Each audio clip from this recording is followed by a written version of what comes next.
Watu wa adabu wanasema manjalasa janasa.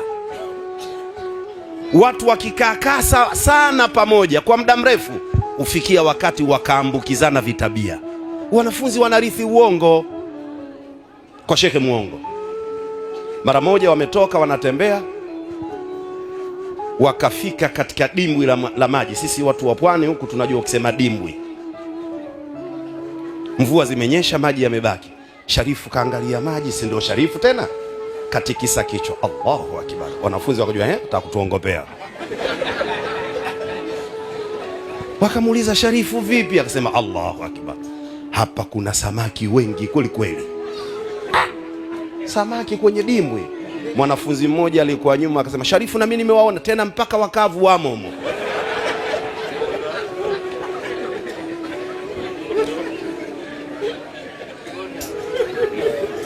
Wamekwenda mbele, wakaona reli, mara treni linapiga honi huko. Akawambia, subirini.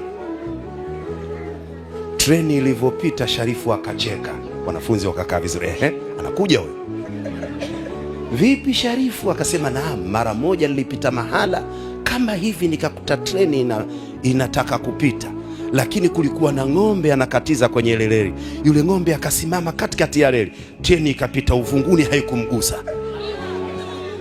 Mwanafunzi mmoja akasema, shekhe, na mimi nakumbuka nilikwenda katika kijiji nikakuta ngoma inapigwa moja tu, wapigaji wamekaa juu ya ngoma, watazamaji wamekaa juu ya ngoma, wachezaji wamekaa. Sharifu akasema, awe mtoto muongo, ngoma kama ngozi yake inapatikana. Akasema, Sharifu, ngozi ya ngoma kama hisi ndio kama ng'ombe uliomuona kule.